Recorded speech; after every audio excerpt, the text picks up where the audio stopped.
This is one of the best, greatest examples of why college football's peek around the corner is the most unpopular college football YouTube, national college football YouTube channel in the country.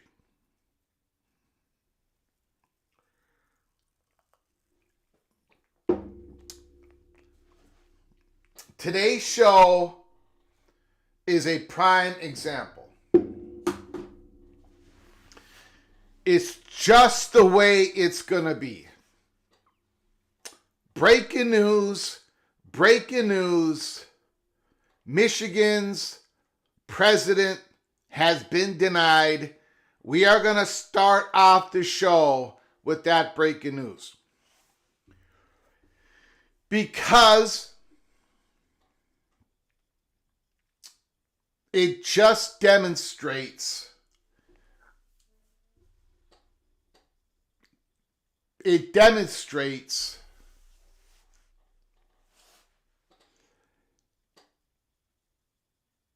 the overall diabolical situation that we are in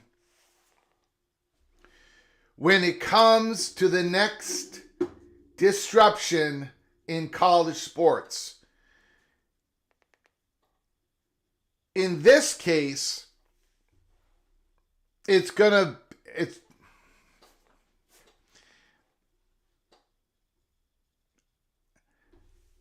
we are the one college football YouTube channel. Then there might be a couple others in which we have discussed this. Hopefully we've done this with some sensitivity, but we have been honest. Politics is going to play a part in this next wave of realignment. It's not going to be an overriding factor. Well, maybe it's going to be, but it's going to be in the mix. It's just this time it is. For a whole plethora of reasons. Not just red and blue and conservative and progressive and Republican and Democrat and South and North and yada, yada, yada. Private versus public, brand versus not brand. It's going to be everything. Local politics, state politics, national politics. It's going to play a part. It is. It always has, but usually it gets superseded by other interests. This time,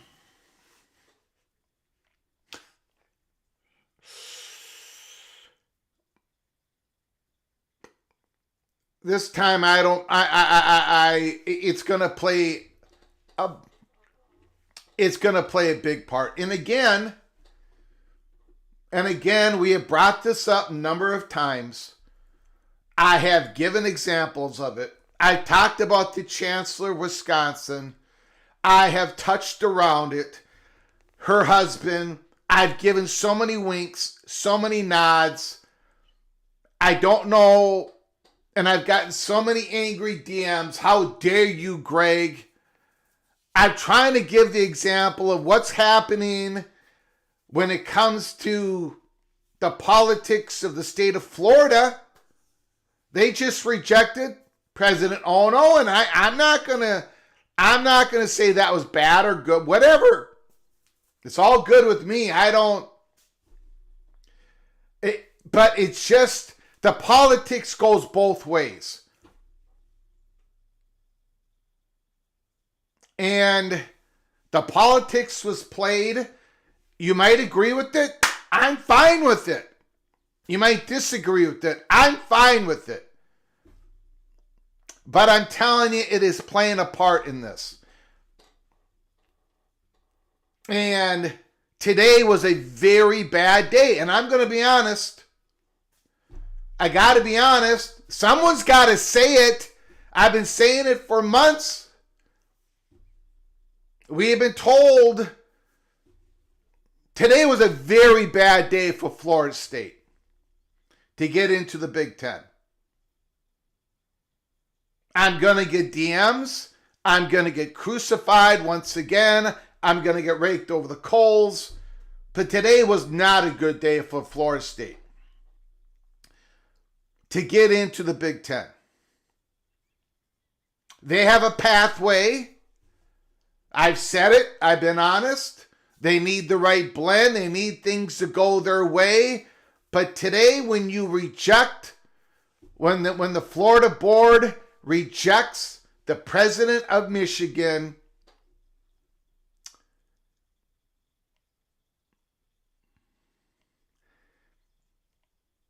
it's just not a good day for Florida State, even though they're not involved. But a public university in the state of Florida, in these political times, with funding going down, I gave you the peek around the corner.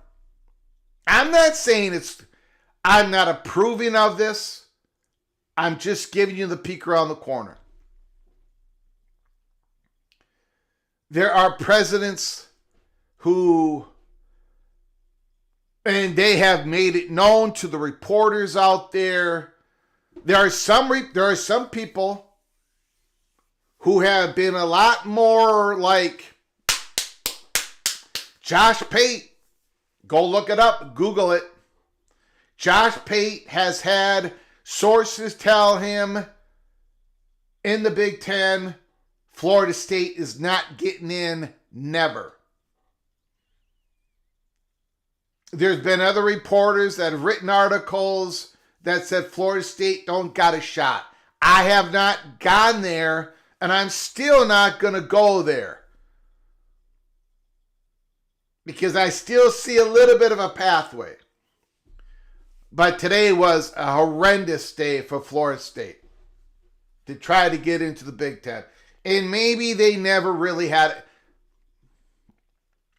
it. They've always been the underdog to get into the Big Ten for a number of reasons. A big, huge football brand. A great university, an emerging university, great fan. I've been honest with you. I am not the one that said Florida State had an invitation. I'm not the one that said they were the number 19th Big Ten school. I'm not the one that's been spreading this stuff for years. They need the right blend. They really need to get in with Miami. It's just, this was a very bad day for Florida State. I've got so much to cover today. So much to cover, and I'm going to cover it all. I promise you. I promise you. But everything that I just said, before everybody gets upset with me, the athletic director and the president know at Florida State where they stand. They know it. Even if really good, honest people don't quite understand it, they know where they stand. They've had off the record interviews with reporters. This is why we have been so sure in what we have been saying. The door not completely shut, but they needed everything right to happen. Today was not one of those right things. Today was not a good day for Florida State. So Florida State has really got to, and they've been doing this, focus in on the SEC, trying to become a player and greasing the skids for North Carolina and Virginia. But also, we all got to keep our minds. We've all got to follow this story of a clandestine phone call with Smash Capital. I don't know what's going to come of it. I know everybody's talking about it. Who's ever got the information, it must be embargoed. Ross Dellinger must have gotten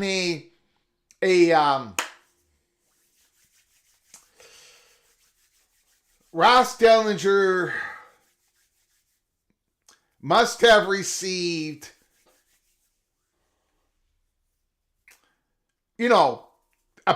parameters of what you can say in that article, because we know, we reported it yesterday in a big old live show.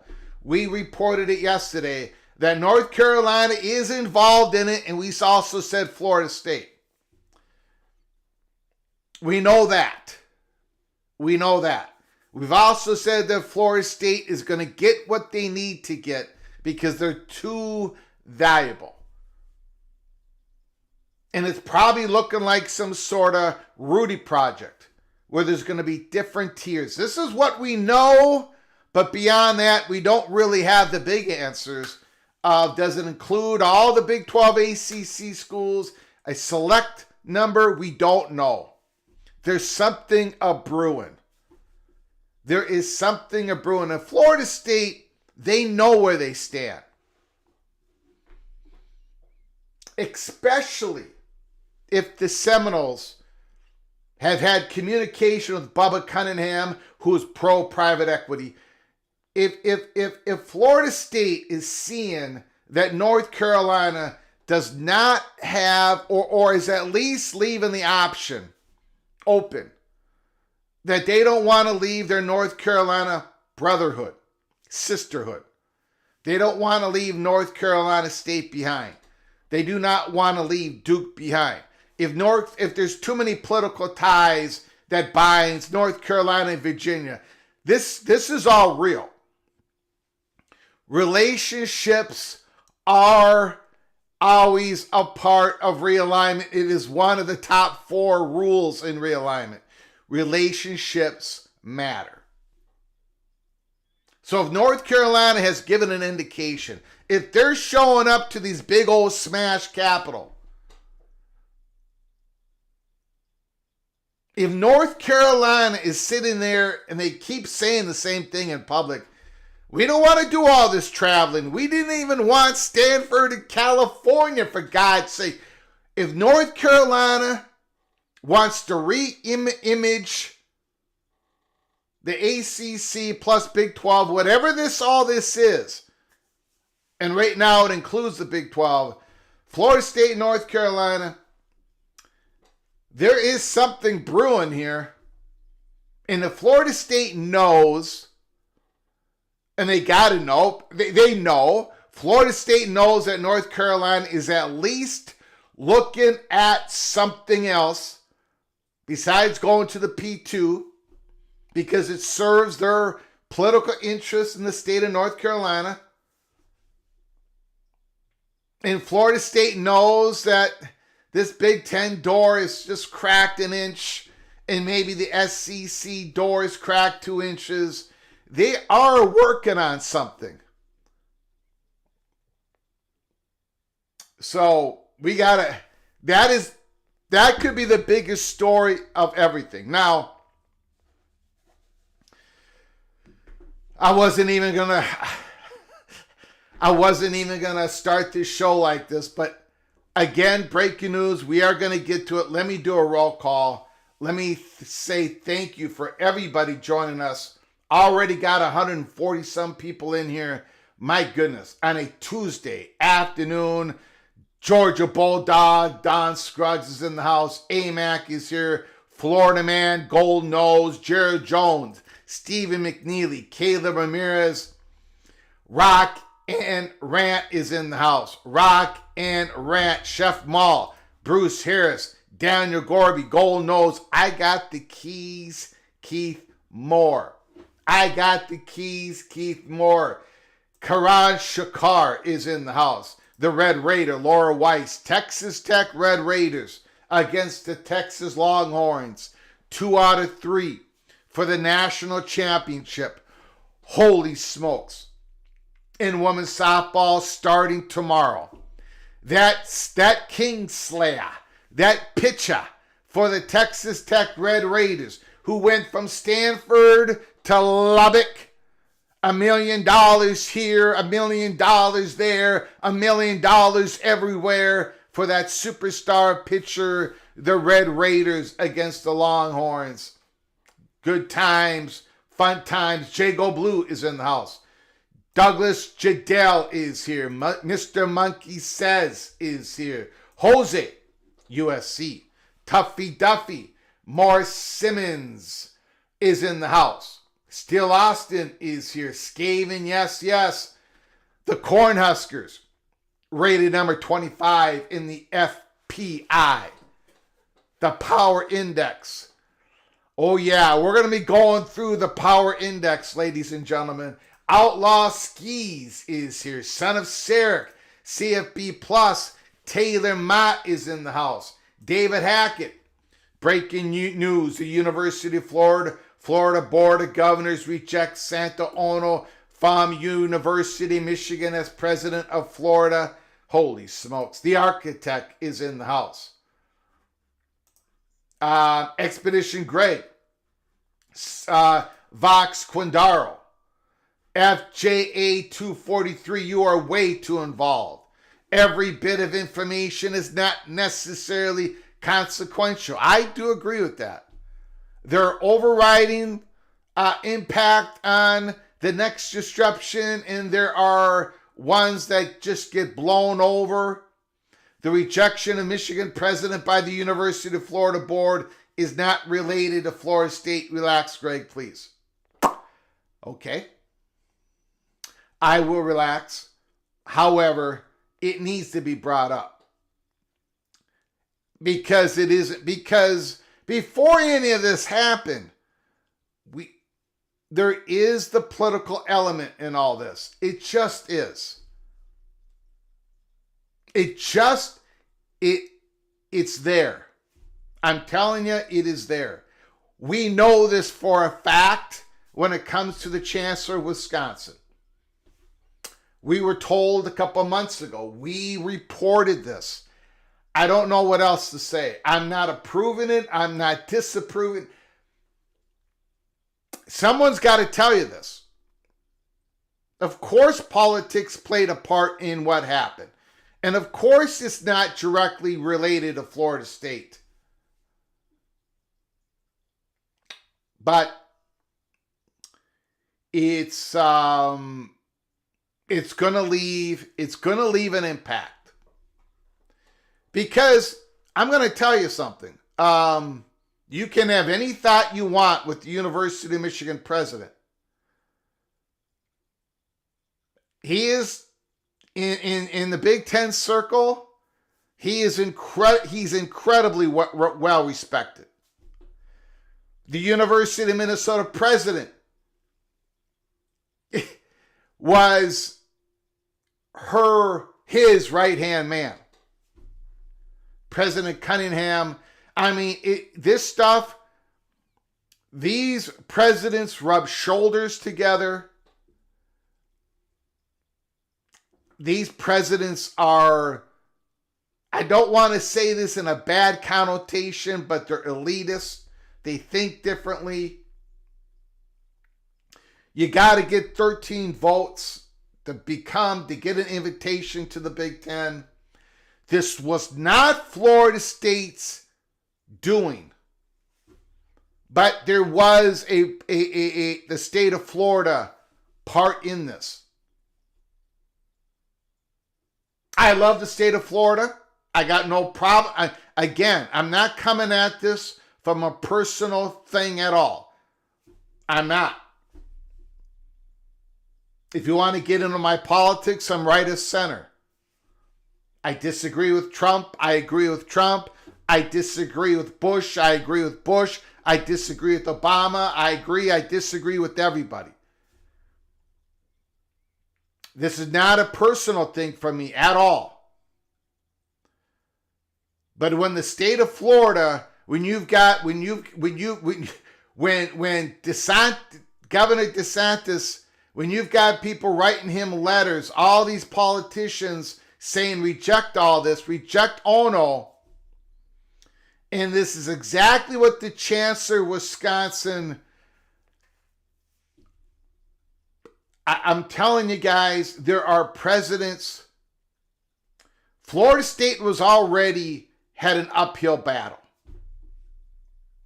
Even though they're a great university, great fan base, great brand. This does not help. Can we at least agree to that?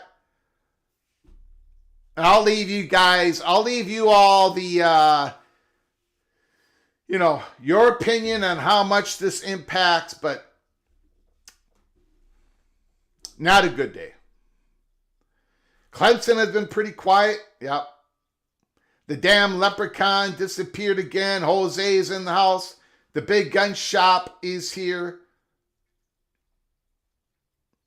Expedition Greg, thank you so much for your gifted membership. I do appreciate it so very much. Thank you, Christopher Mercado, one of the artists here at Peak Around the Corner, has been gifted a membership. Christopher, when you get an opportunity, please say thank you to Expedition Greg. Both of you are knighted. Both of you are knighted, cloak and dagger. Thank you, Expedition Greg. I do appreciate it so very much. Ryan Willie, holy smokes. Massive super chat. Ryan Willie, the evil badger. I'll leave after letting you know why I left. I felt like you and Ryan Thomas were mocking the dairy industry. Livestock and crop farmers make their living provided for food. People around the world don't mock the farmers. So long, PATC. Well, Ryan Whitley, I want to thank you for the super chat. I want to thank you for all your contributions. But I'm just having fun here at Peek Around the Corner. I have nothing but respect for the farmers, and that includes dairy farmers. I obviously do not like cheese on my meat. I don't like cheese on my meat. I'm against the cheeseburger. So in my deluded mind, I came up with this great grand conspiracy. I put the tinfoil hat on, and I had to blame it on somebody that forces you guys to put cheese on your hamburger. So I came up with the conspiracy of Big Dairy. I don't believe, Ryan Willie, with all due respect, we have a difference of opinion. I don't believe there is one person in the PATC family that truly is falling for what I'm saying.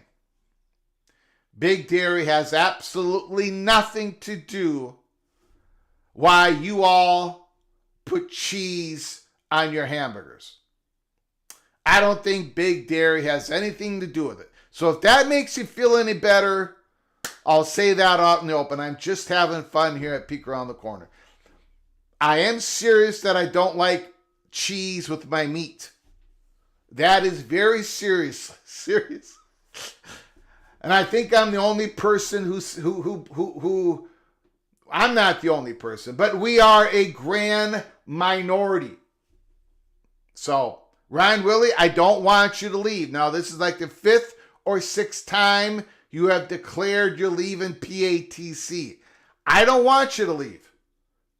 I don't want you to. I love your phone calls. I love your comments.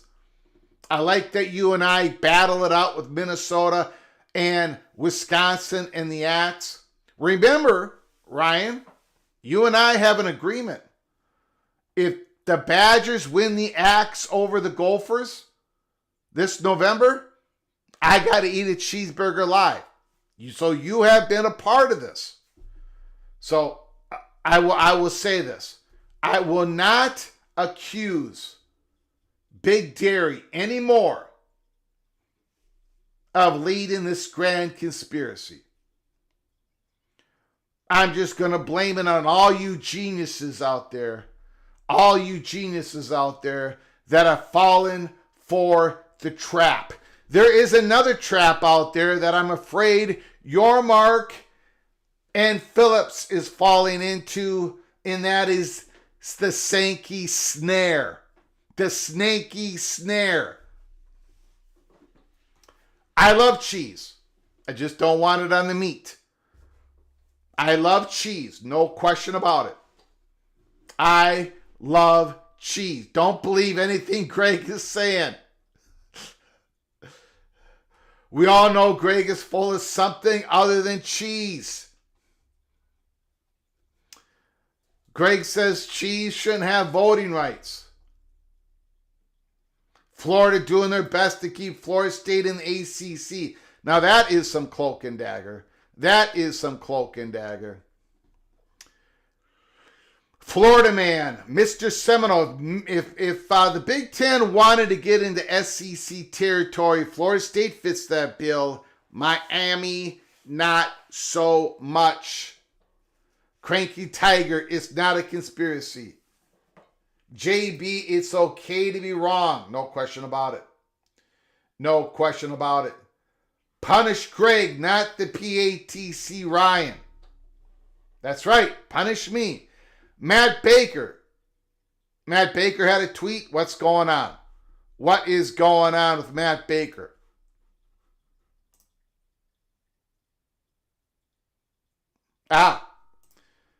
Boy, we've got breaking news all over the place. We can't even get to our show. That's fine. We got plenty of time. Matt Baker, Florida State and Clemson, and the ACC have officially, formally, finally ending their dueling lawsuits. Settlement process is over. It's all over. It's done. Massive victory for Florida State and Clemson. Massive victory for Florida State and Clemson. Matt Baker, each side will pay its own legal fees, if you are wondering. Okay, so we got interesting stuff all over today. Wow.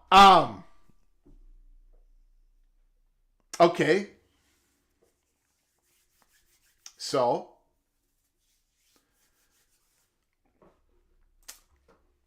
look, in my opinion, it's a massive victory.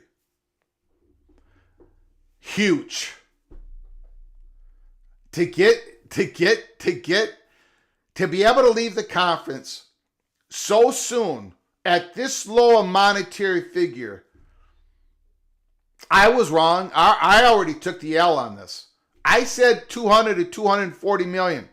Not only did I say it was going to take 200 to 240 million, that was my prediction.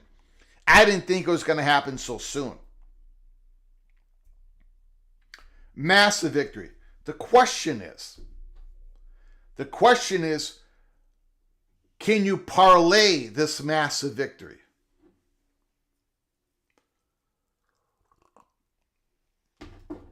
In one sense, Florida State and Clemson already have. Correct? They've already parlayed this massive victory. Because the ACC settlement, the unequal revenue sharing, some of that by the Success Initiative, but a lot of that with the viewership numbers, in which Florida State and Clemson are going to dominate. One, because they're the biggest brands out there. They're a very popular brand. They got crazy large fan bases. And their scheduling. They're going to make sure their schedule makes it so they're going to have the largest viewership. So, in one way, they've already parlayed this victory. In another way, though, there may be a bigger victory out there. Clemson and Florida State, let's be honest, unlike North Carolina that has still some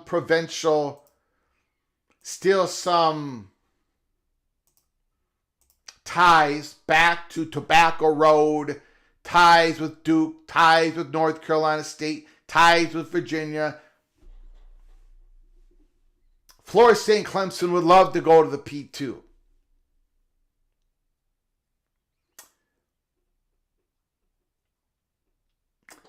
Those doors might be open, but just by an inch.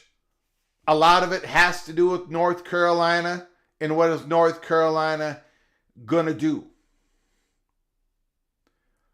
But I think we have to keep looking at this story that Ross Dellinger put in his article. I think it was May 26th. I could be wrong on that date. About that clandestine phone call with several Big 12 schools, several ACC schools, and Smash Capital.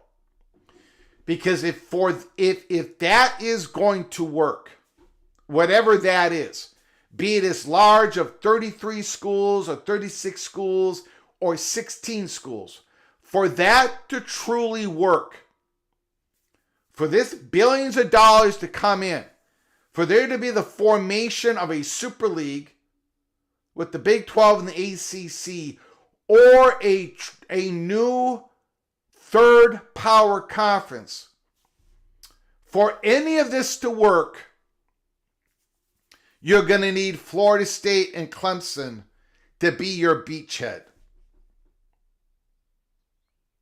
They got to be in this. They got to be in this. In with the scheduling agreement with Notre Dame. Notre Dame's got to be involved in this. So anyway, we went through that on our last live show. I don't want to go down too much into that rabbit hole. But again, Florida State, Clemson, the lawsuit is over. And we'll get back to all that here in a little bit.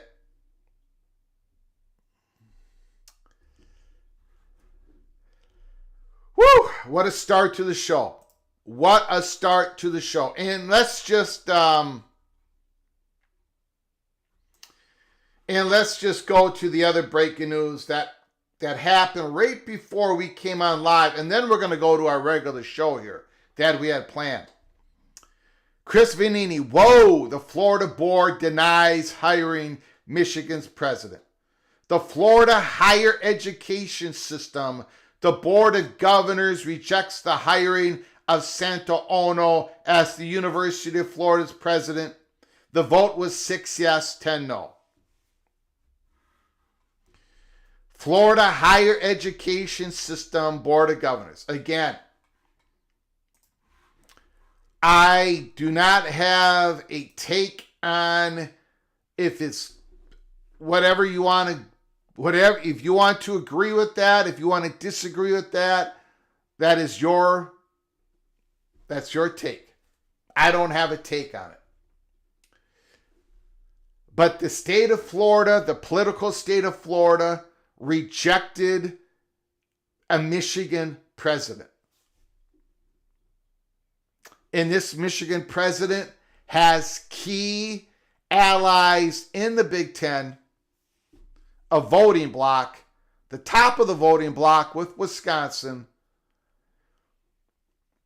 And I don't think a public University of Florida,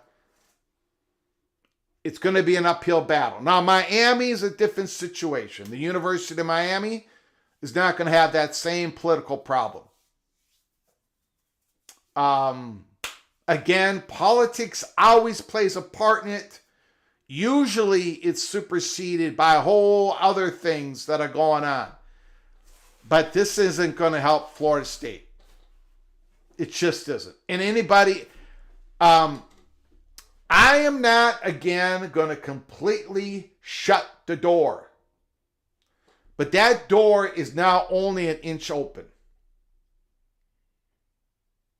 And I'm going to let those people who declared that Florida State was the number one target, had already been okayed by the presidents and Fox as number 19 of the Big Ten, those that declared that Florida State had an invitation at hand, I will let them try to explain to you why that is still true, or have them take a public L like I've had to lately.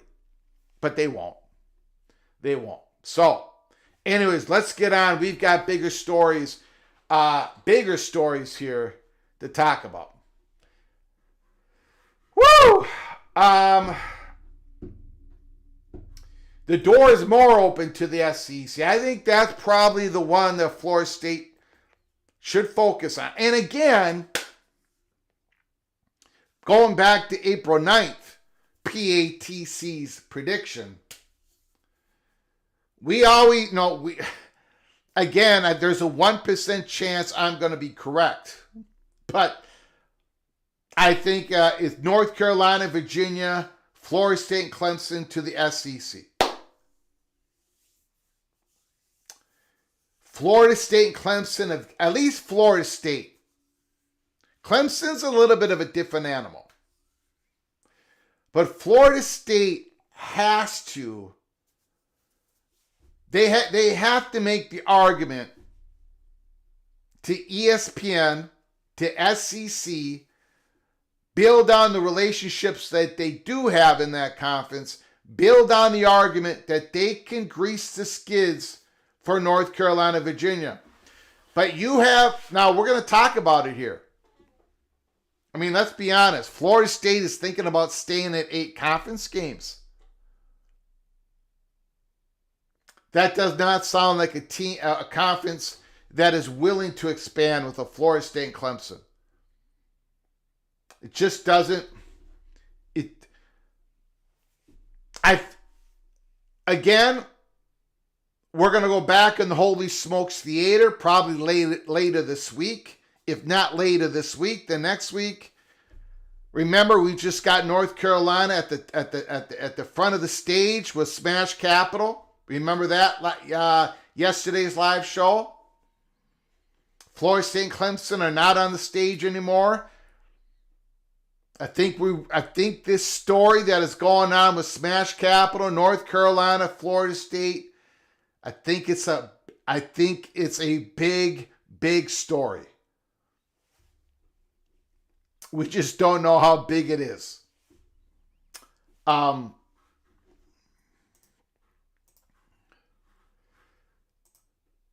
George Holton, I'm late, but I'm here now. Osceola Trucker. Been a member for 5 months.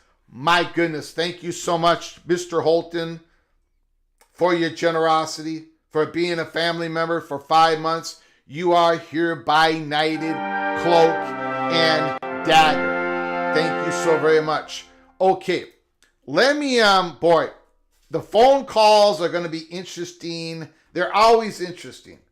But the phone calls, the second half of this live show, it's going to be something. In fact, I think I'm going to go ahead and make the executive decision not to go over everything that I was going to go over in the monologue, because we've already spent 41 minutes on breaking news, and we haven't even touched what we were going to talk about on our June 3rd live show. So let's get into it. I want to get to your phone calls as soon as I possibly can. I want to give you all the opportunity to tell me how wrong I got it. And you're not going to be the only ones out there. Tell me how wrong I got it that the state board of directors, the education board, state of Florida, has vetoed the Michigan president to become the University of Florida president. Tell me that doesn't matter. Tell me that the Big Ten presidents are not going to look at that and say, nah, this doesn't matter. Let me know how wrong I got it. I got no problem, none whatsoever, having you all tell me how wrong I am. Okay.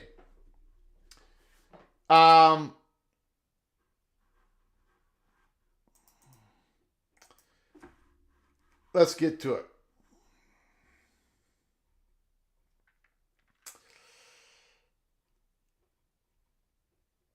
First of all, before we get into ESPN's Power Index, Football Power Index ratings, which came out today, which I think is unfortunate for Greg Sankey, to be honest. Because remember, Greg Sankey, Yormark, and PATC and Phillips are all having a phone call today. They're not meeting in person. I think they're going to meet in person, when is that, June 18th? I might have that wrong. Let me know in the chat room if I have that wrong. But they are having a phone call today on the college football playoff situation, because I think things are getting a little heated. So I think it was the correct call to move up that phone call to today, because things are getting a little hot between the Big Ten and the SEC. But before we do all that, before we get into that, Don Scruggs, can we have a discussion on how awesome Sankey can be?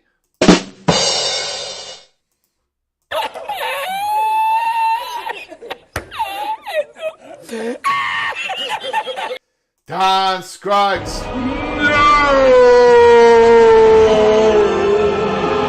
Georgia. Okay.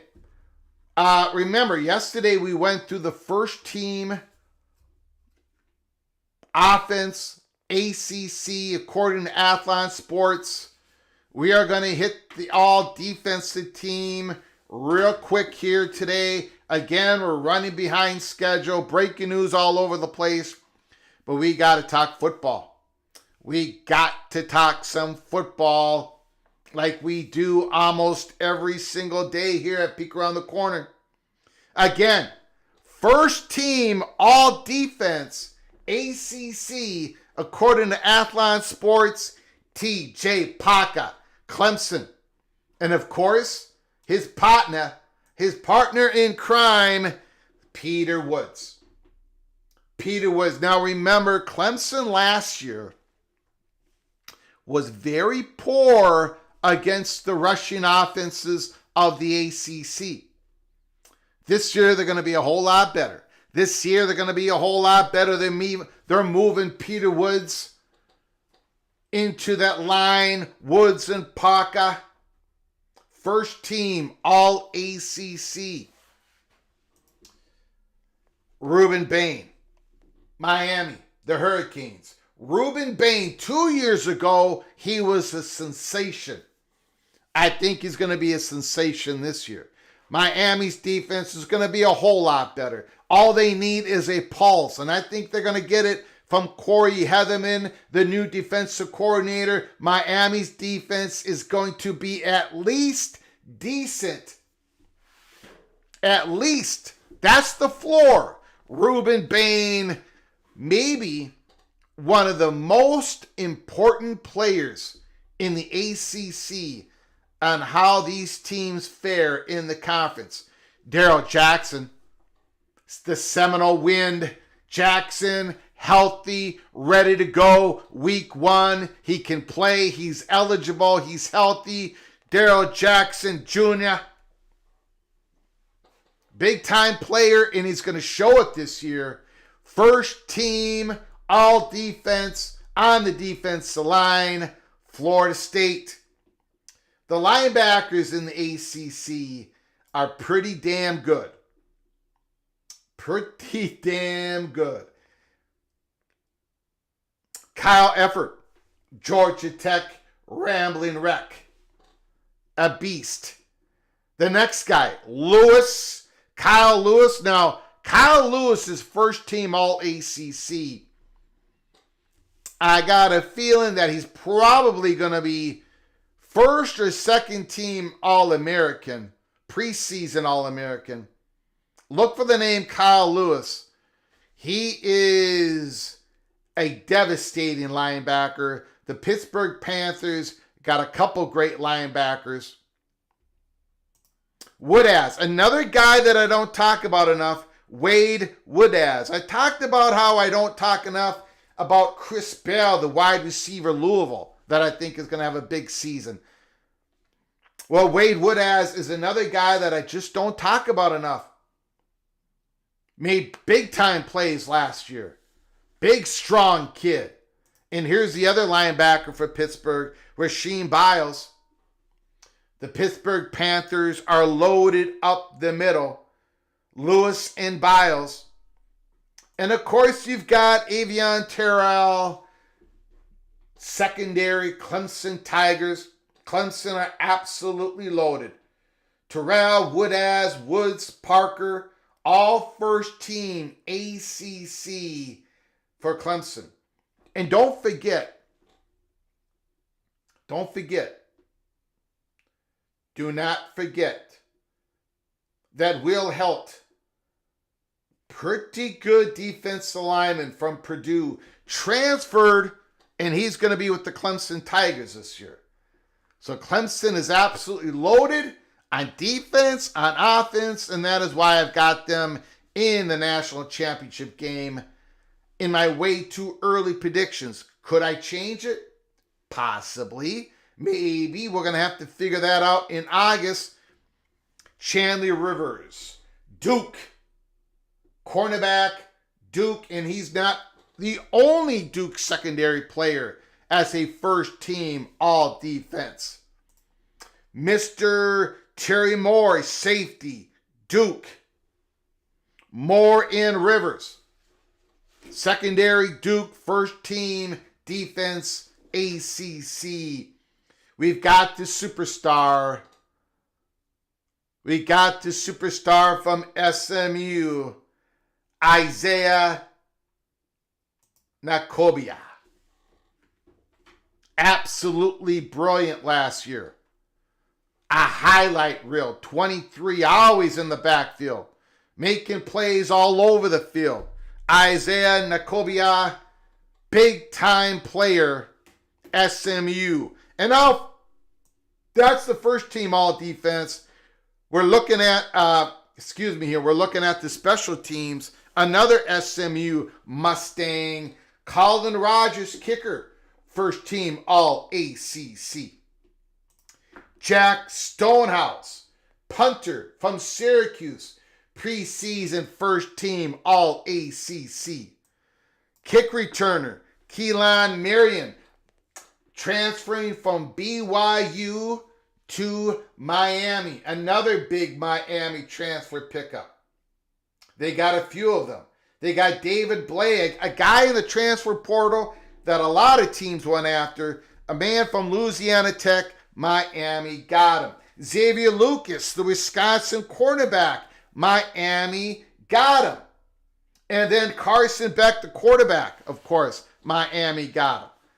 But Miami went big on defense, and this is a great kick returner, as the BYU Cougar fan base know. And then to finish out the first team all-defense ACC preseason, punt returner Tucker Holloway, Virginia Tech. So that is the ACC first team all-defense and special teams. We went through the offense last year, and tomorrow we are going to do the Big 12. Athlon Sports, first team offense, Big 12. Who's going to be on that list? Who's going to be the quarterback? We'll find out tomorrow. Who's going to be the running backs? Who's going to be the O-line, the tight end, the wide receivers? We are all going to figure that out tomorrow in our live show. Now, Sam says Beck is not a good fit for Miami. Beck is overrated. Don Scruggs, Carson Beck, Georgia. Don Scruggs, is Carson Beck overrated, or were your receivers, did they let down Carson Beck? We're going to find that out this year. We're going to find that out this year, Mr. Georgia Bulldog. Okay. Clemson is going to struggle on defense. Clemson's going 9-3. Wow. Cranky Tiger does not like my pick because I've got Clemson winning the ACC. I got Clemson going all the way to the national championship. Cranky Tiger does not want me to do that because he does not understand.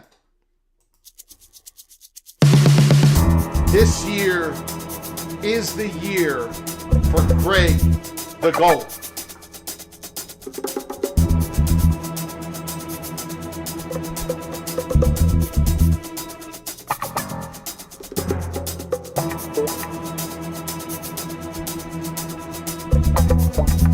Greg the GOAT. It's happening. Cranky Tiger, do not worry. I've got you. I've got the Clemson Tigers to go to the national championship game, to win the ACC. I got you. I got Arizona State winning the Big 12. Sun Devils, I got you. Penn State Nittany Lions, I got you winning the Big 10. I got you. Don't worry about it. Don't worry about it. Greg the GOAT.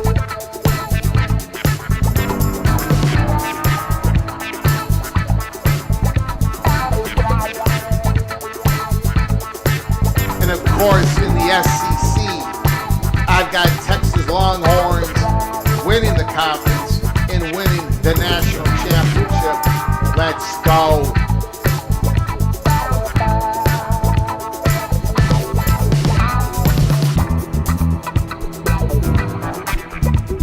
No more Greg the Cooler. It ain't happening. Not again. Not again.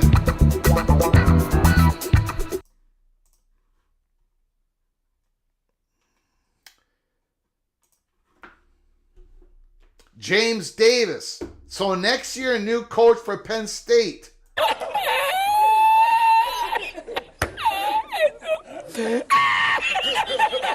Absolutely. Jose's got it all figured out. Jose's got it all figured out. Lee has taken the lead on the community board. Lee is number one. Number one, Lee on the community board. If you guys can see that, there's a purple crown. He's number one. Greg, the gold curse has been laid on these poor schools. Nah, Sean, come on. Okay, let's take a look at something here. Major part, this is the major story that we're going to cover on the live show today.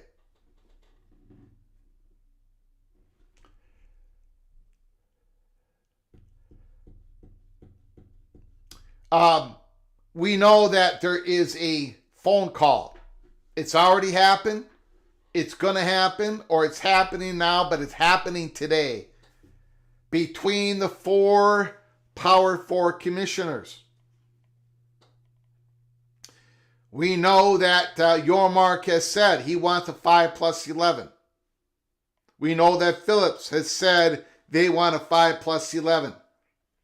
The SEC is starting to align themselves with those two conferences.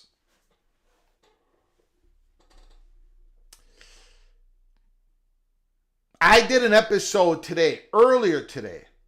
Go check it out, episode 437. The name of the episode is The Big Ten Did Not Turn Heel. They're not the bad guys standing in the middle of the squared circle. I went through that article from Scott Docterman from The Athletic. The reality is, the last 4 years, when we're entering the era of the portal, when we're entering the era of NIL, the last 4 years, the Big 12 would have done better with a 4-4-2-2-1-3 than a 5+11. The SEC would have done a whole lot better under the 5+11. The Big Ten would have done a little worse in the 4-4-2-2-1-3. Not better, but worse. They would have done better with the 5+11. But they want those playing games. They want all the reasons they've expressed. Go watch episode 438. But today, as the phone call is happening, already happened, it's going to happen. And again, keep your head on a swivel. Because we might have breaking news on how that phone call unfolded between Petiti, Sankey, and the like. So keep your head on a swivel. Let me know if there's any reporting coming out of that phone call. But today of all days, ESPN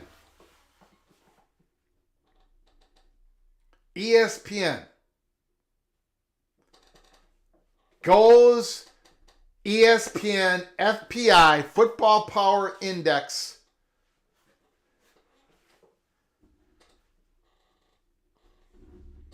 1 through 25. Now, you might say, well, Greg, this is not a big deal. Who cares? Who cares? Well, this FPI was one of the metrics that Greg Sankey passed around to media.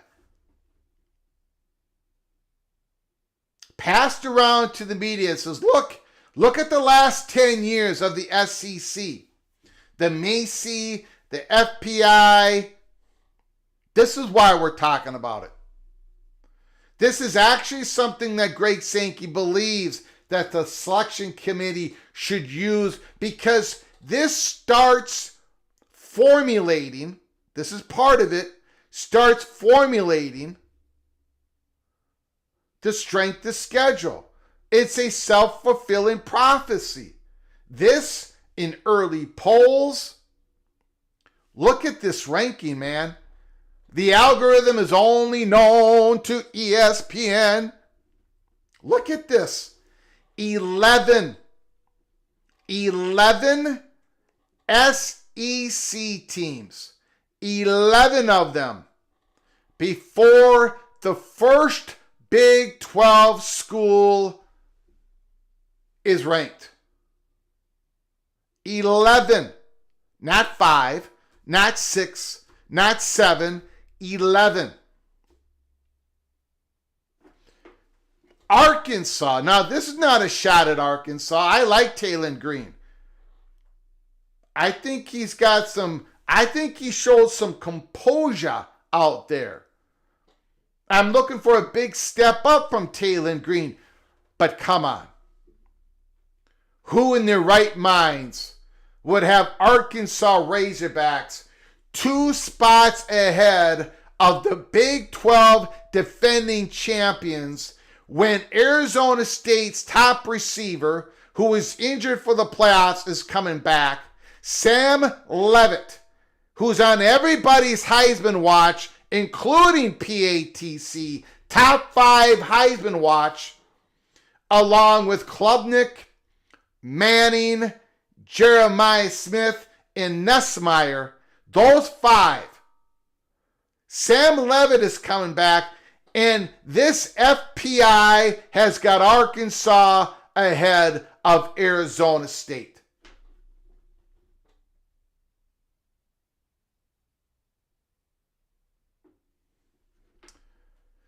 This is embarrassing. Now, I don't care.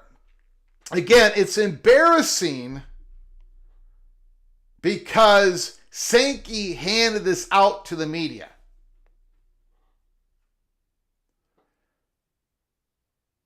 Mr. SEC, FPI is an objective. It's a computer model based on talent. Again, it's embarrassing. It's embarrassing that this was handed out to the media. The last 10 years of the FPI. This is part of the narrative building. This is like, so if somebody beats Arkansas, let's say Vanderbilt beat Arkansas. Vanderbilt now has a win over a top 25 FPI. Let's just say they played the first week. Again, it's nobody should be using any. This should only be used for all of us to talk about. Oh, this is a certain ranking of talent. Okay, fine. Take 1 second to look at it. Oh, interesting. But Sankey used this. He gave it to the media. He said, these are what we should be talking about. Part of the evaluation for the selection committee. Edward the Auburn Tiger. Arkansas quarterback can be very good. Arkansas will be very good. Therefore, if you beat Arkansas, that's a big victory, correct? This is how the narratives get built. This is how it works, everybody. Again, for those who think I'm being too tough, I still believe the SEC is the best football conference in the country, but they had a down year last year. Their narrative building and try to boost Alabama into the playoffs and Ole Miss, it starts on a June day. The narrative starts in June. This is the stuff that Sankey wants to use.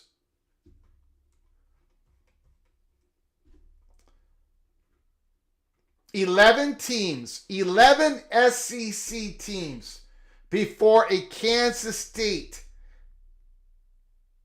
12 SEC teams before the Big 12 champ is listed. The narrative starts now. And it always favors the SEC. The early polls favor the SEC and the Big Ten. So then if an SEC team beats another SEC team, the chance of that SEC team being the top 25, oh, now it's a good win. And the narrative, it's a self-fulfilling prophecy. I know a lot of you, look, I have absolutely flipped on this. The 442213 is something truly that I do not want. I don't like the permanence of it. But I said on X earlier today, if you can't, then I don't like any of this. But if you can fix the permanency of the 442213, if you can build in a look-in, at least one look-in for the remaining 6 years in this current playoff contract, then I'm going to go ahead and support the 442213 over the 5+11. Because the 5+11 with the SEC incentivized to stay at 8 conference games, the 5+11 with the SEC being incentivized to stay at 8 conference games, and then Sankey wants to use these type of metrics. He wants to tweak the metrics for the selection committee to look at. I don't trust anybody. The trust is absolutely shattered. It's almost like, to give you an example, I want a CBA. I want the collective bargaining agreement. I'm not going to get that right now. I've been pounding the table on that since the very first show that I ever did. But I've waved the white flag for now. I'm waving it. And I'm hoping for a carve out from the federal government, which is too permanent, in my opinion. That's why I love the CBA, because that can be adjusted. Ownership, labor, every 5-6 years, go back to the table and negotiate. But we're not going to get that. So I'm hoping for a carve out. Again, I don't want the 442213. But right now, it is the best option to stop the SEC, the Southeastern Conference, from drinking all of your milkshakes. Yormark, you got to wake up. I hope he woke up today. I hope he woke up.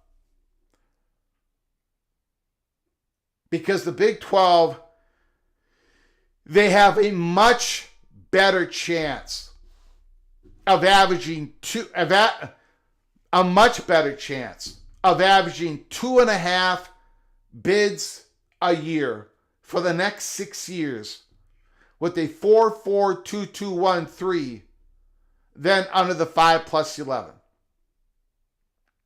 The data shows it. The SEC is going to drink your milkshake. Bill Connelly did it. He did a simulation on it. Scott Dochterman just showed you the last 4 years. I don't know what data Yormark is looking at.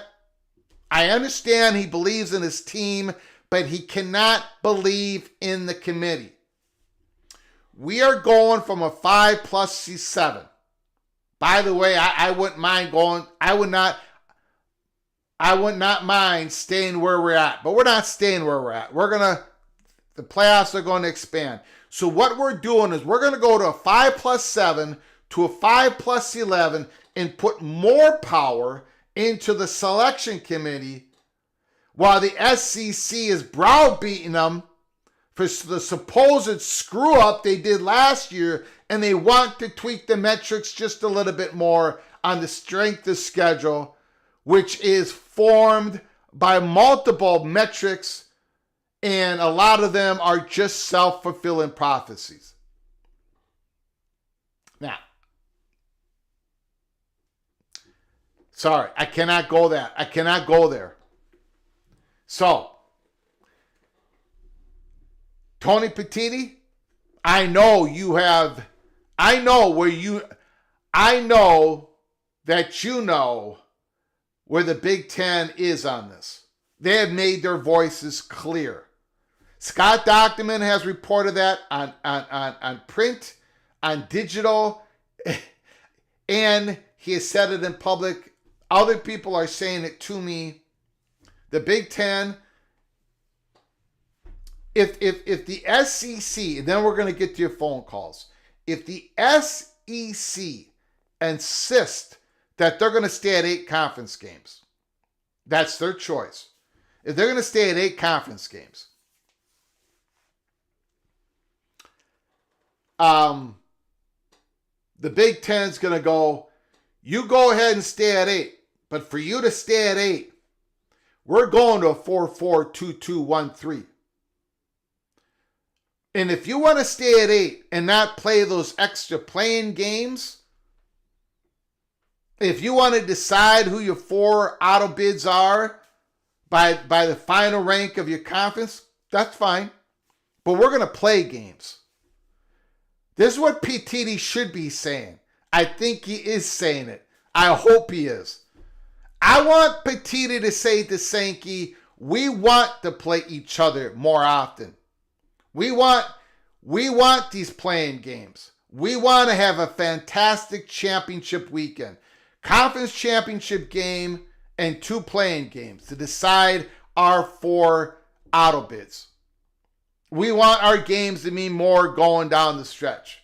We're not going to hand over all the power to a selection committee that is basically an ESPN owns all the playoffs. They're using all these metrics. We don't know what the algorithms are.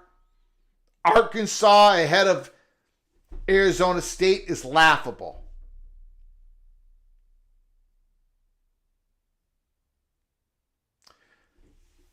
Okay? And that's what I hope Petiti is saying. And I hope Sankey pushes back on the SEC.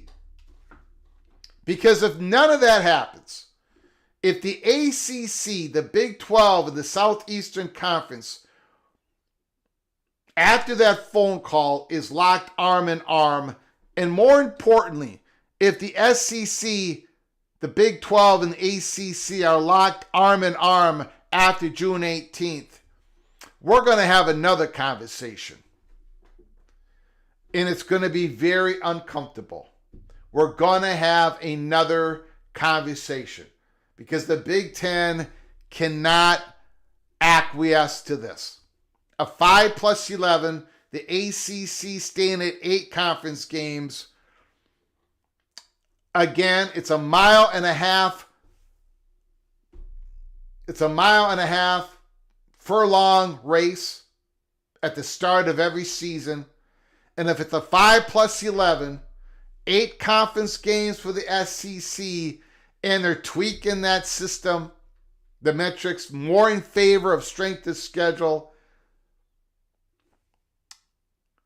then the SEC horse is 400 yards down the track before the Big 10, the Big 12, the AC horse gets out of the gate. That's the reality of it. Greg Sankey is trying to set up auto bids without having them officially called auto bids. And the Big Ten has got to stop it. We're going to go to your phone calls right now.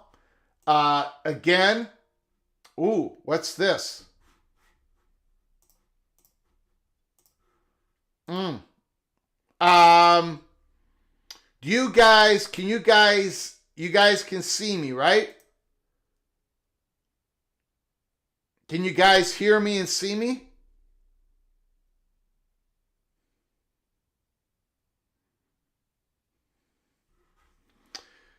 The problem with the 25, good. Okay, I'm going to show you guys something. We're having a little bit of problem here.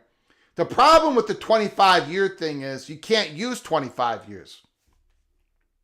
You can't even use the last 10 years. The college football world has changed because all these teams are paying players now. You've got NIL. You've got rev share. You've got the portal.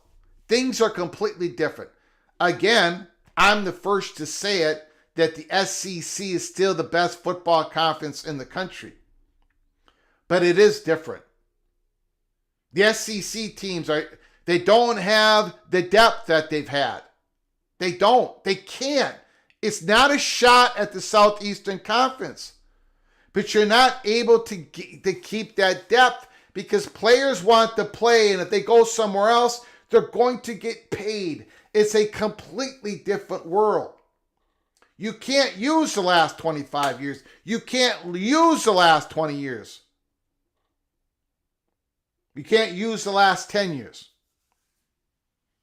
SEC is still the best conference in the country.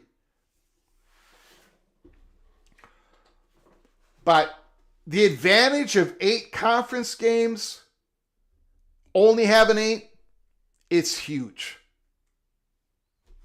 It's huge. And as Scott Dochterman's article wrote today, in 2025, 13 of 18 Big Ten schools are going to play 10 or more Power 4 conference games. 13 of 18. In the SEC, it's 13 of 16 teams are going to play 9 Power 4 conference games. That is in 2025. So if you're going to go from 5+7 to 5+11 with that type of unbalanced scheduling, and you're tweaking the metrics more in your favor, the Big Ten has got to say no. And if that doesn't work, they got to flip the table. And we'll talk more about that when we get to it. Let me show you guys something here. My phone is not connecting. So let me try something here. Please be patient. Please be patient here. Boy, oh boy, what's going on? Okay, let me get back. Okay, here we go. Turn that off. Turn that off.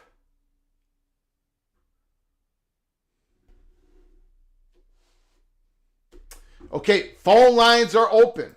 It is working right now. I believe it's working.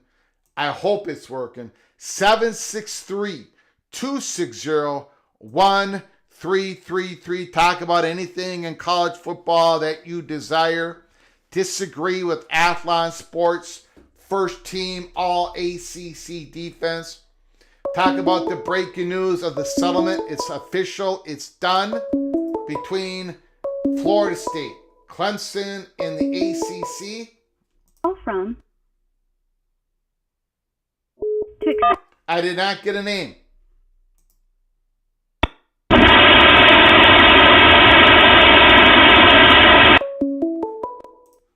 Call from. Replica. Woo! I'm glad Replica got in. I was afraid the phones were not going to work. Replica, thanks for calling, sir. The floor is yours. Hey, Greg, I hope you're having a good day, and I'm going to try not to take up too much airtime. You go ahead. You take whatever you want, sir.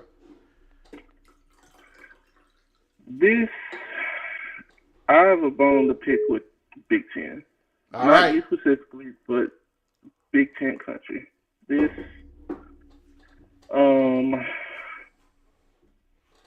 fear-mongering.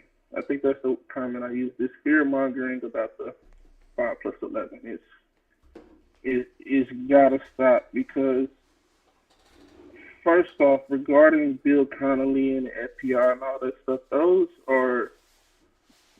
those metrics would have been there regardless of the format. That narrative would have been pushed regardless of the format. So I don't think that's just a talking point as far as the FPI stuff. So that's that. And then the other Big Ten fans need to realize the position that they're in.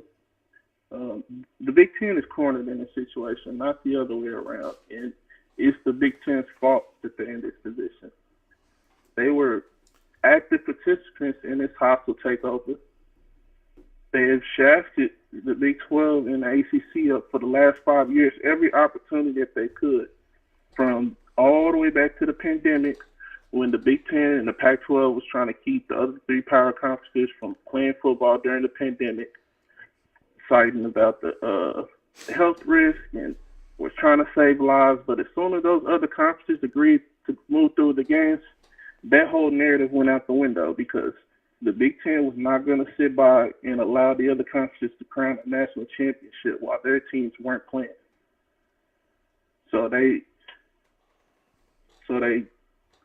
threw this little mini schedule together so they could get Ohio State a chance to compete. So that was the first thing. And then you had the alliance.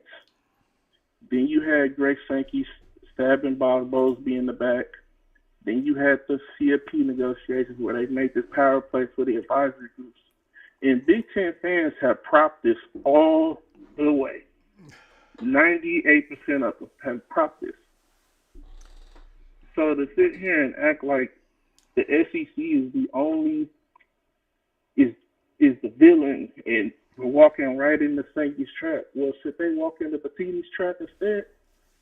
Because Petitti's trap makes every school in the Big Ten, not the Big Ten, in the Big 12 and the ACC second class. It makes them second class in recruiting. It makes them second class on the field. And it forces all those schools who feel like they may have a chance of getting to a better destination of causing all kind of havoc. Look at what Florida State just went through just to get an exit fee confirmed. All the money they spent, all the money the ACC had to spend. And we're just going to codify these conferences. There's no going back on that. And so this idea of, well, we can just make it temporary and we can have a look in a few years. If they wanted all this stuff, that would have already been in place. Okay. What is your favorite heel tag team? My favorite, what tag team? Yeah, a professional wrestling tag team, heels. Oh, the Hardy Brothers. The bad guy. No, bad guys. Oh, bad guys? Probably DX, if you want to consider them. Okay, so who's that? Triple H and Shawn Michaels. Okay, Triple H and Shawn Michaels. Okay, so Triple H and Shawn Michaels, two bad guys. They're a tag team, right? Dominating. Mm-hmm. You know that the Big Ten is the bad guy. The Big Ten is the evil guy, right? Taking over, pushing, got all this power, made a push for it, got it. But so is the SC. What? I said you never know it with the way certain people, not you, but like certain people in Big Ten media. But okay, let me finish though. I'm trying to use this analogy. So, the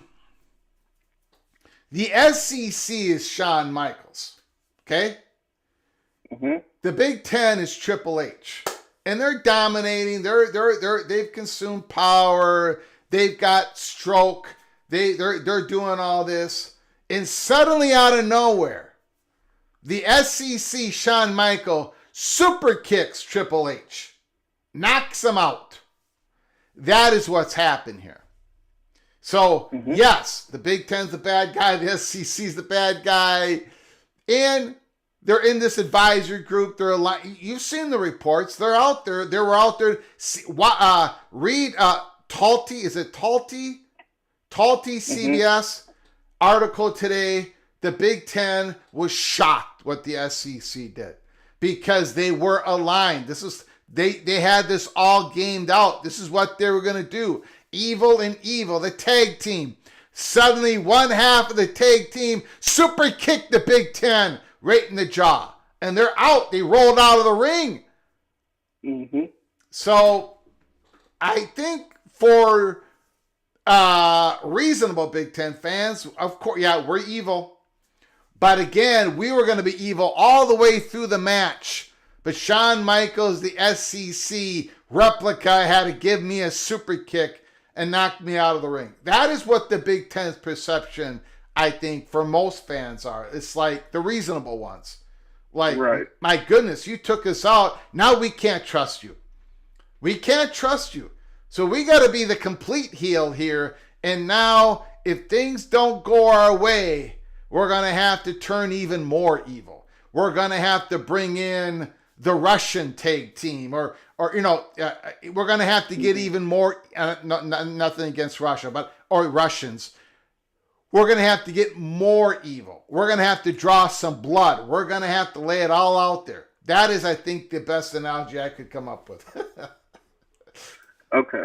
I want to address all these points. Starting with the idea that they were shocked.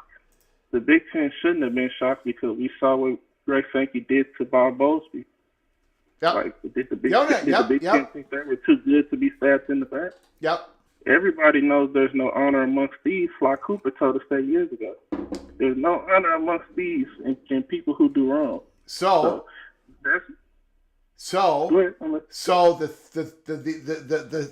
thief, the Big Ten, even though they got super kicked, now they're gonna have to probably bring a chair into the ring. Something like the Big Ten ain't gonna just. They're not going to just lay down after this. That's my point. Something else has got to happen, because they're not going to, the Big Ten ain't going to go for this 5+11, and the SEC stays at 8 conference games, and they're going to tweak the criteria. All those things is, I mean, sooner or later, Shawn Michaels is going to win the international championship, or whatever the belts are called, against the Big 12. They're going to take all the titles away from the ACC. They're going to get it all, because the system is set up for them to do much better. And I think the manager, who's ever the manager of Bobby Yormark Heenan, has got to wake up, because his tag team is going to get crushed by Shawn Michaels. Go ahead, sir. Well, that's Big Ten fans. They're valid to feel the way they feel toward the SEC. My issue with Big Ten folks is them acting like they weren't doing the same thing. Like they weren't. The way I look at it, the Big Ten bullied the Big 12 and the ACC, and now that an even bigger bully is bullying the Big Ten, instead of standing up to said bully, they're going to turn around and bully the Big 12 and ACC some more. And that's my problem with the Big Ten's point of view. Is that you got it. At no point in any of these conversations, the Big Ten has said, hey, we need to negotiate, we need to compromise, we need to work towards common ground with our partners. It's take. Give us what we want, or else we'll take it. But then when you don't get what you want to complain and point the finger at the SEC. It's like, look at this great injustice. It's evil. You're going to get screwed over by this format, even though the 4-4-2-2 would have. And really what ticked me off was Joel Klatt's latest episode on his show, where he's talking about how this is going to kill the Big 12 and how the Big 12 can't compete with this resource gap, but the 4-4-2-2 would have created an even bigger resource gap. I don't know. If SEC's going to non-conference games, you got the Big Ten scheduling, SEC scheduling agreement was going to bring in even more revenue, push the gap even further. The strength of schedule gap increases because now Florida's AD has to call Rick George at Colorado. I can't play this home to home with you because we got to go play Iowa. Alabama calls West Virginia's AD.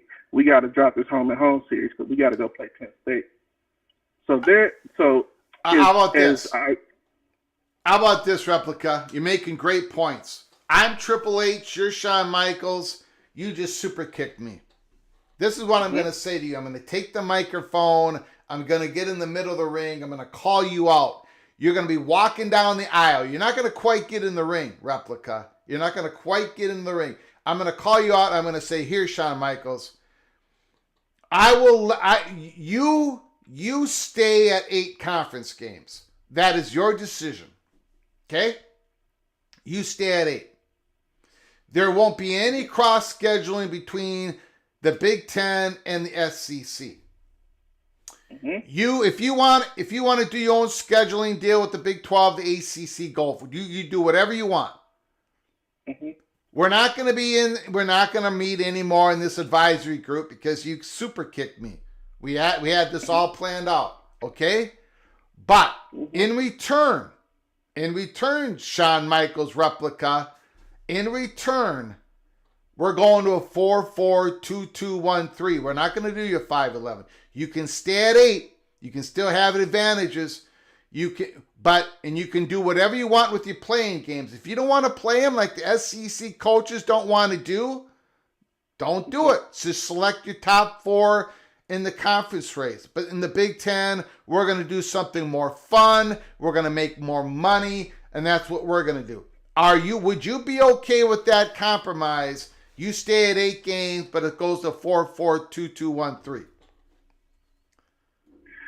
Do you want my personal opinion or what I think? Yeah, you're Shawn Michaels. Yes. If I'm Shawn Michaels, aka Greg Sankey, I'm saying no. Okay. Because I don't have to, and we would just let loose the dogs of war. Because here's the thing about it: the Big Ten, because they went for this power play and they seized all the power and the money, the Big 12 and the ACC are not in a position to push back against Sankey. This is why you don't burn bridges, because you never know who you may need down the road. If Yormark gets on that call and say, hey, Greg, I'm with you on 5+11, but we need to go to non-conference games, Greg Sankey can easily turn around and say, how dare you try to tell me what to do in my conference? I'll go to non-conference games, but we're going to go to AQs. Now, that's great for the Big Ten, but that doesn't help the Big 12. That does not put them in a better position.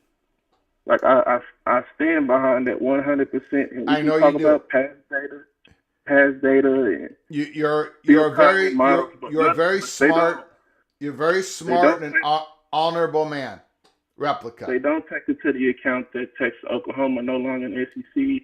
Don't take into account that 4 schools left the Pac-12 for the Big Ten. This is a completely different landscape. So even use any past data other than last year doesn't even make fundamental sense. But my whole issue with the Big Ten is this victim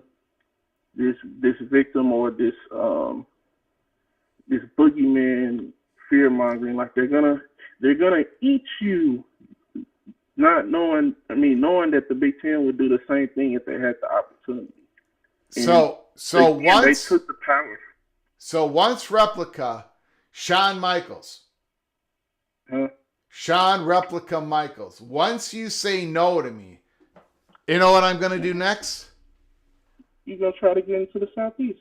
I'm going to bring my chair into the middle of the ring, and then I'm going to call for a run-in. And I'm going to have 2 other wrestlers come on down, and they're going to be former members of the ACC, and they're going to come up from behind you. And what type of weapons do they use nowadays? Chairs. They're going to whack you with a chair, replica, Shawn Michaels, and that's how we're going to make it into the next pay-per-view. Anything else, sir? No, I kind of said what I need to say. I just don't see how the ACC and the Big 12 is A, in a position to push back against Sankey, and B, why would they?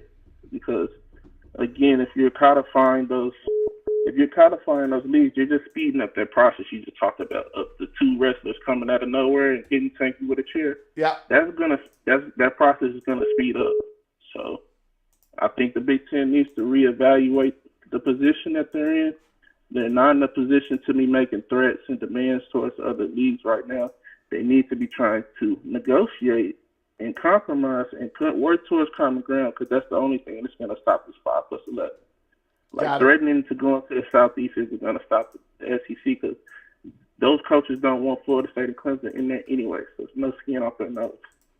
Yeah. But I've talked enough. I'll let somebody else get on. Have a good one. Replica, fantastic call, sir. Thank you so much. Beautiful. Have a good one.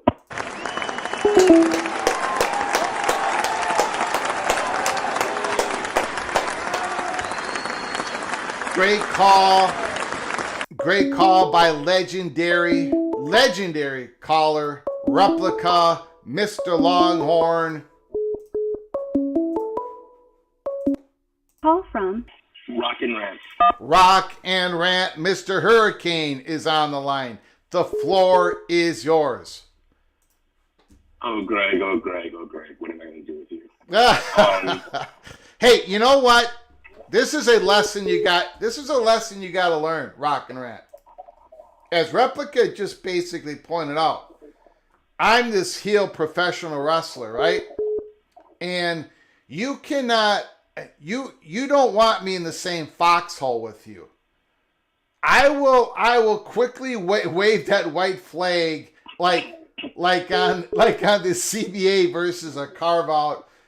If it ain't gonna be the CBA, I'm not gonna fight for it anymore. Give me the carve out. And if I can't keep my 5+7 and the 5+11, the SEC won't go to 9 games, I'm gonna go ahead and flip. I'm gonna go ahead and flip for the 4-4-2-2-1-3. So Rock and Rant, before you yell at me for the next 15 minutes, you do not want me in the same foxhole with you because I'm not reliable. The floor is yours.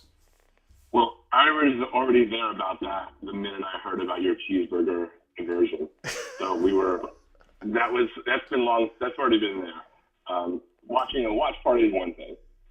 So first of all, Replica is always a great call, and a couple of things that he said I was going to say, but I'll reiterate it maybe in a different way.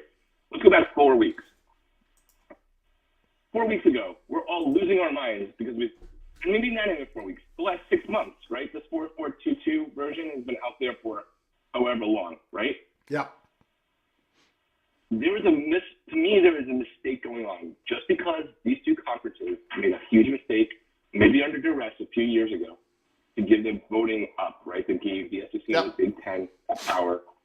You do not ever double down on mistakes like that when your enemies are, who think they're allies, are possibly not playing AD trick you all, but actually fighting with each other. And what I think a mistake is being made right now is that the Big 12 and ACC can just come out in favor of the 4-4-2-2-1 and publicly add to that perception that they're inferior in the minds of their fans and recruits and the media. When you're trying to talk about the public perception is all in favor of the SEC, even if that's invariable, right? That is not how you win. And the thing that I think you're making a mistake on, and others are, and I could be wrong. Like, I think this is a 25% chance overall, right? So the inevitable could become the inevitable. Just because Jim Phillips, Mr. Silent Bob of all time, useless, and Brett Yormark, probably a chess player, say that they're in favor of the 5+11, that is not the same as saying we're in favor of the 5+11, Greg Sankey, and we'll take whatever metrics you want. That's completely different. True. That's a different conversation. That is, we're in favor of 5+11. That didn't say, and we'll let you give us the FPI and shove it right up our butt. Triangulate back. The Big Ten, who's in favor of the 4-4-2-2-1, they are probably not in favor of improved metrics either, right? Even for the at-larges in a 4-4-2-2-1.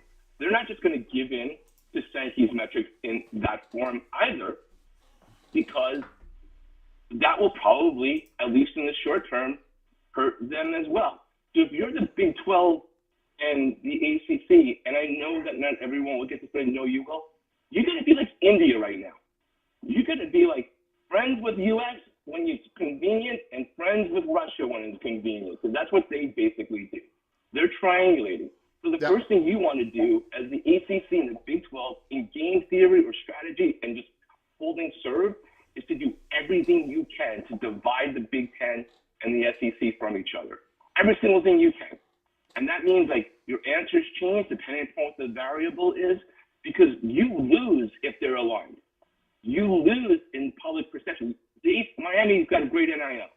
They lose players all the time just because they're not in the SEC, right? Yep. Add the thing of, oh, by the way, not only are you not in the Power 2 conferences, but we have double the chance of you getting into the college football playoff recruit who has no idea and is never going to know about the voting rights percentages for the college football playoff. That's just for us sickos in your cult, right? That's only people who care about that. They will understand. Wow, if I go to the SEC, my team's got at least 100%, double the chance of getting to the playoff. So you cannot do that. What you want to do is, and then you sit there and say, well, maybe the Big 12, the Big 10 will say, well, you guys do that 8-game thing, and I'm not even talking about the going and coaching, or the SEC won't go to 9, all that other stuff. Well, fine. As long as those two on the opposite sides, you got yourself, you got the ACC, if you're the Big 12, you got the G5, and you got the Notre Dame. You go into the vote for 2026, and it's cool, SEC. You don't want to talk to us? You can go with your 5+11. Big 10, you're going to be 4-4-2-1. We're not doing any of your crap. We got our own other plan. Nobody gets the vote. And you just keep letting it play out and letting it play out till maybe you get something better. Maybe it results ultimately you get 4-4-2-1 and it sucks. But maybe you get the 5+11, but not with bad metrics. Maybe not as good as you'd like, but maybe not as bad. Maybe you get the 4-4-3-2-1, right? Big 12 and ACC, you get one more. And then back to the ESPN thing, I think this is the soft power thing people are missing, and then I'll shut up. I think the SEC has jumped the shark. I think the Big 10 is becoming evil in a way that people aren't cool with. Everyone freaked out about the FPI today. All I saw was a continuum of last week's white paper, look how great we are, protest from Greg Sankey, right? Which to some people is like, look what they're going to do. That to me said, SEC is worried. Because if you're so strong and the playoff is owned by your Lord and Master ESPN, who's also the Lord and Master of their stepchild, the ACC, but if you're so strong and you get all the ESPN media narrative, why do you need to do a white paper? Why do you got to convince everybody? That's a sign of somebody who isn't feeling so good about their position right now. And then you then go into, oh, by the way, check out another thing the SEC is overrated on. They get their ass handed to them over the weekend in college baseball. And then magically the FPI drops. And people freaked out about that. All I saw was a lot of the media who used to be sometimes slurping on SEC. And they're a great team. It's the best conference. Let me be really clear. Greg Sankey can be my commissioner every single day. I'm talking about the strategy those two need to do. All I saw was a lot of media like looking at skepticism of like, that's a crock of crap, right? This is ridiculous. This is part of the narrative. So the more that they keep trying to say, look how great we are, I actually think they're losing the universe. And so now you have soft power, you have congressmen talking about collusion. Will the Congress ever do anything? No. But do you think SEC and Big Ten presidents want to go to Congress and testify about collusion? So I used this analogy the other day. It's like Avengers Endgame. This might be the one chance, the one time that those two conference commissioners, along with Notre Dame, for whatever political reasons they have in the G5, to leverage things in a way that doesn't matter that they didn't have the vote. And just like you can have both houses of Congress and the presidency and majority in the Supreme Court, you still don't always get your way even though you theoretically have the votes. That's kind of my take on it. Beautiful call. You're getting a lot of support in the chat room. There is this element of, and Replica talked about it, and people in the chat room talked about it. It's like, what are you, stupid? What are you, naive, Big Ten? Of course you can't trust Sankey. Ryan Thomas has said it many times. But again, all that may be true, but the reality is the Big Ten is like, what just happened?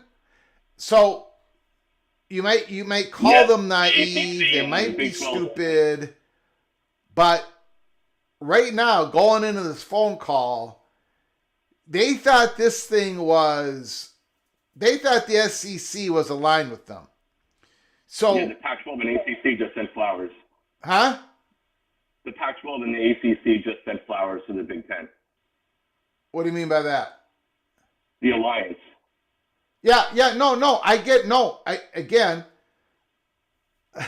Again, I'm not, yes, that's true. I'm talking about what the Big Ten is feeling right now. Now, again, you can say, well, Big Ten, you did it before. You've done it. Absolutely true. But I'm talking about right now, and I'm not saying right or wrong. I'm just saying the Big Ten is feeling like we had these advisory group meetings. This alliance, this whatever you want to call it, has gotten pear-shaped, and we are surprised. And they should be condemned that they're surprised. Maybe they're the dumbest people on the planet that they're surprised. Again, nothing of that changes the reality that they're surprised. So going forward, the Big Ten is in a position of, damn, we had this thing locked, sealed, and delivered. We spent all this time with them. We thought they were aligned with us. Suddenly they're not. Now it's eyes wide open.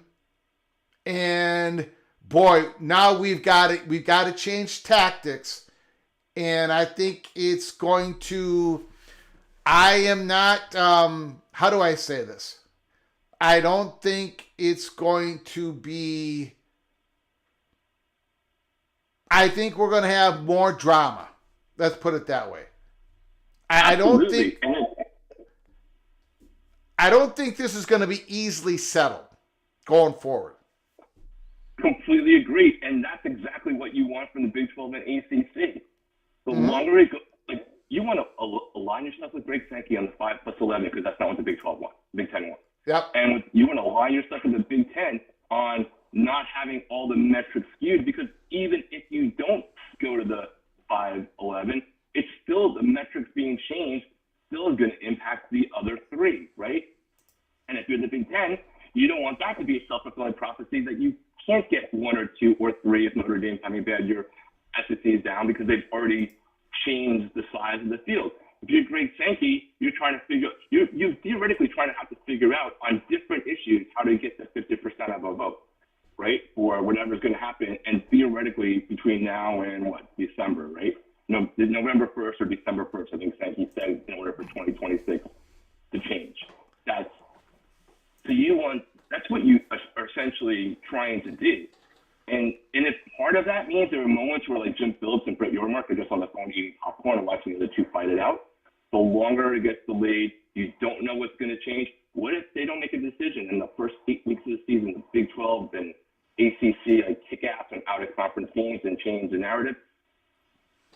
At a minimum, what you want to do is get something out of this, even if you're eventually railroaded by both of them, right? Yep. It might be the look-in that says that you're talking about. Cool, we got screwed, but we got the look-in. Yep. So now we can try to do something on the field in the next few years to have a look-in and maybe change that. You want to do something where when they're having the college football conversation across media, across YouTube all fall, that you didn't just say, hey, the Big 12 and ACC totally agreed to this. You want them to sit there and say, the Big 12 and ACC were completely against this new playoff thing. And next year when the committee comes up, you want that narrative to be that they fought against this because they thought it wasn't fair, as opposed to they just acceded and took it. Because eventually that stuff can come back and give you a chance. And the last thing you want to do is in front of your coaches, in front of recruits, accede to something that's way more public than a voting split share on an LLC, that you think you're half as good as anybody else. And as a minimum, if you walk away with that, that's great. But I think, again, my biggest point is just because they said 5 and 11, that doesn't mean that they agreed to 5 and 11 plus the FPI as a defining metric. So Yep, I understand. Yep. Jim Phillips might have been that dumb, but I don't think Brett Yormark's that dumb. And I think Brett Yormark's probably keeping him along the lines a little bit here, or maybe some other of the athletic directors have told Phillips to get his act together. I'd love to talk to you about the Florida State thing, but that's another day. I've already talked too much. Yeah, I just wanted to give you my rant. Got it. Rock and rant. Beautiful job, sir. I appreciate it. Thank you. You got it.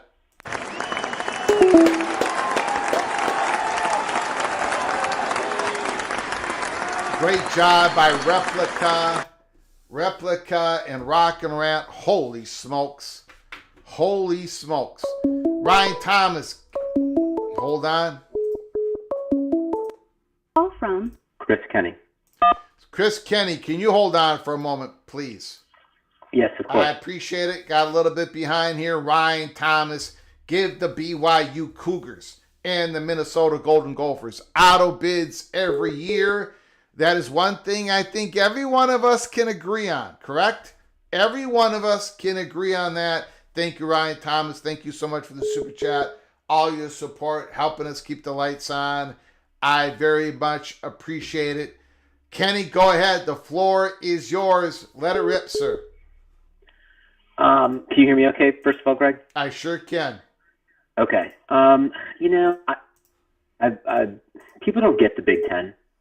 Like you could do this show for 100 years, Greg, and people will never the Big Ten. They don't think how the Big Ten thinks. They continually underestimate the Big Ten's patience, their strategic patience, I would call it, their resources, and commitment to getting what they want. Just because Petiti is quiet, just because he's not a big blowhard, he's not Jimmy Mouth of the South heart like Greg Sankey is, doesn't mean he's not good at what he's doing. I think he's actually doing a fine job. Now they got blindsided. I think that's fair. I did think that had an agreement. Agreements get broken all the time. I can't say that they shouldn't have known this could happen. I'm sure they did know it could happen. Doesn't mean they're any less surprised by it. But what I think people are sort of starting to appreciate, though, is that they don't have a plan B. They don't have the resolve to see through what they want to get. The Big Ten is not, just because they got surprised doesn't mean it's been slapped in the face and is now disoriented and has nowhere to go. I think Petiti's fine. The answer the Big Ten can continue to give is no. They can continue to say no. Because I don't care what the voting distribution is. I guarantee you there is not a change in this format without the Big Ten's consent. I don't care what the voting is. I know they don't have a veto authority in writing. There's no way that this is going to be rammed through without the Big Ten's agreement. The Big Ten has too much power. It has too much value. They're not going to push through a format that the Big Ten disapproves of and that there won't be consequences. Because here's the consequences. As to all these people in the chat are saying, the Big Ten has no leverage. The TD has no idea what he's doing. They got played. Ha ha. No. The Big Ten will do this. They will finalize a private equity deal. They will get they already have a cash advantage. They will have a bigger cash advantage with an infusion of private equity. They're going to do three things with that private equity money, if I had to predict. First up, I think they will true up Oregon and Washington so they're not fighting with one hand behind their back. I think that's fine under sort of the current state of play. But if they're going to go to war, then they're going to make sure that two of their strongest brands have the weaponry to go to war. So I think they will true up Oregon and Washington. The second thing I think that they will do is that they will say, we're not going forward with this Deloitte clearinghouse nonsense anymore. NIL go to hell. We're not doing that. Because they're going to use their financial advantage. Well, they have to. But they have to, Kenny, because they signed on to the settlement. The settlement's not done yet. Yeah, but that's in the hands of the judge. They're going to have to, they can't, they're... Greg, if it was a done deal, why are they pressing all of their members to sign this blood oath that they're going to abide by? Because that is for not suing, that is for your college not to take part in a state suit against this operation that they've all agreed on.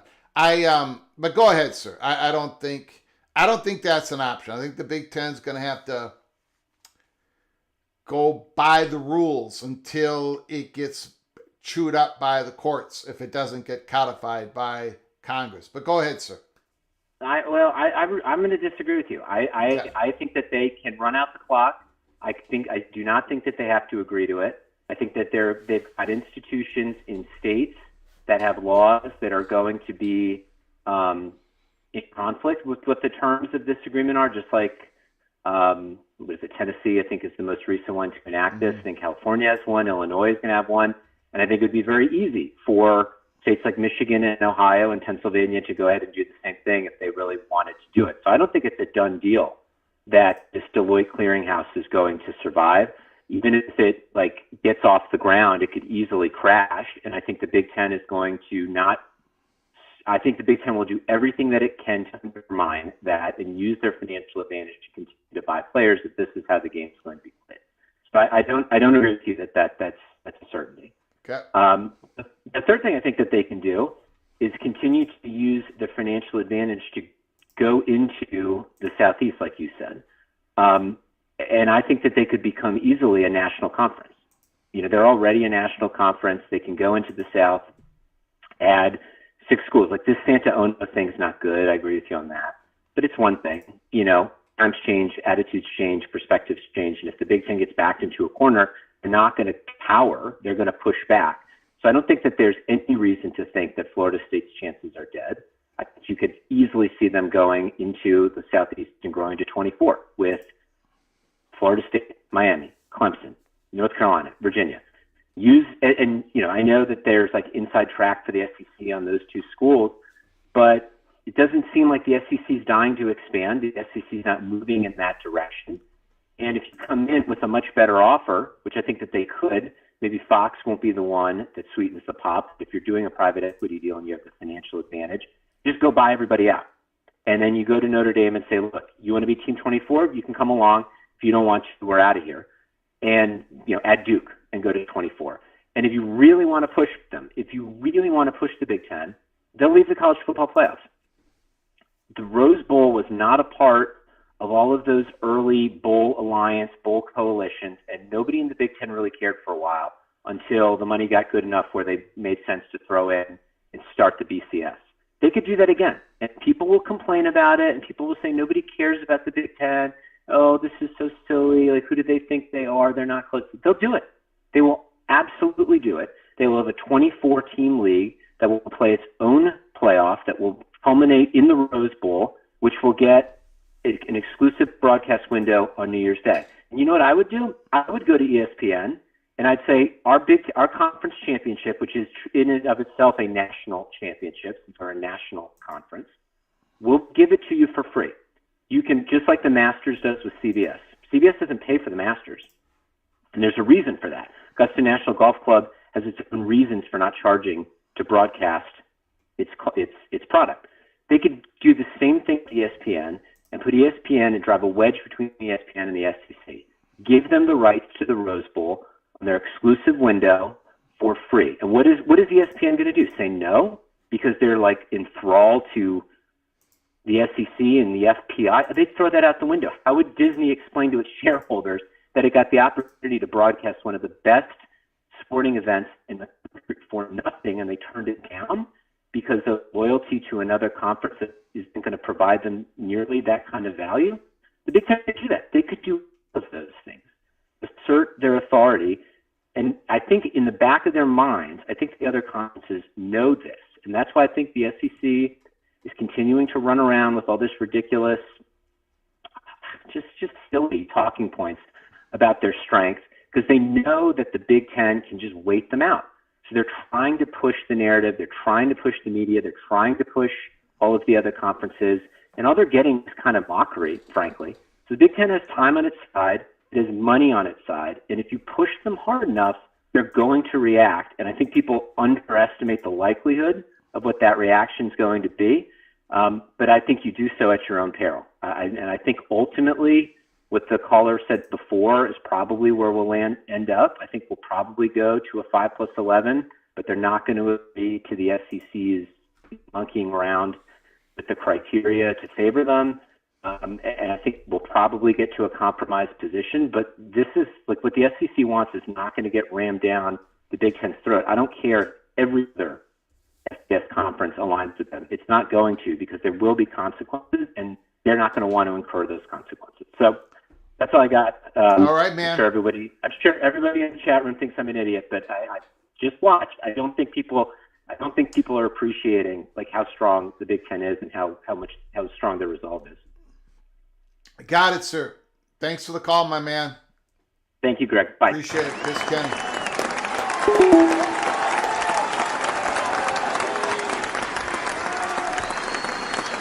Yeah, I mean, hopefully the phone call went okay today between the four power commissioners. I was hoping we were going to have some reporting on it during our live show, probably later tonight or tomorrow. Again, hopefully there'll be some compromise. Hopefully they'll work this out. But I think we got a ways to go because I think we got a ways to go. How about that? We had breaking news when we started the show. We talked about the Board of Governors, state of Florida, rejecting the president of Michigan. He's not going to be the president of the University of Florida. The impact on that. We talked the All-ACC first team defense today. Tomorrow we're going to be hitting the Big 12 Athlon Sports, Big 12 first team all Big 12 offense. The quarterback, the running backs, the receivers, the offensive line. So we are going to be talking football every single day during the off season, getting ready for the football season to start, I believe, August 23rd in Dublin, Ireland, Iowa State, Kansas State. Then August 28th, those Thursday night games. August 29th, the Friday night games. Then August 30th, week 1, Saturday watch parties throughout the day. We are gearing up for it. It is June 3rd, but there is a lot of stuff going on in the off season. We've got Judge Wilkin. Someday she's going to make her ruling known to everybody. I think where she's going to approve it, make it official, the House versus NCAA settlement. I think that's going to get approved. We've got whatever's going on with the between the Big 12, the ACC, and Smash Capital. We got the Big 10 talking to 4 equity firms.